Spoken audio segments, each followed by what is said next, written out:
Anak-anak disiksa demi hiburan, fakta kelam di balik sirkus terungkap.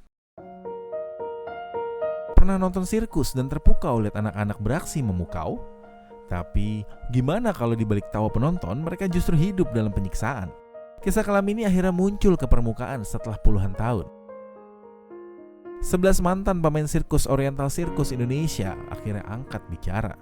Mereka mengaku mengalami kekerasan brutal sejak kecil. Dipukul, disetrum, dipaksa tampil saat sakit, bahkan ada yang dipaksa makan kotoran hewan.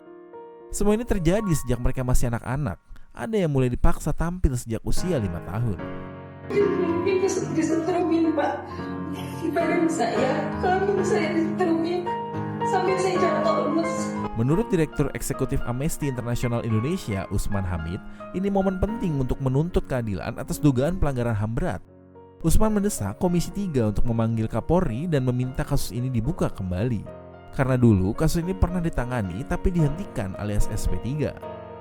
Usman juga meminta Komnas HAM membentuk tim penyelidikan pro justisia dan negara harus hadir, bukan abai.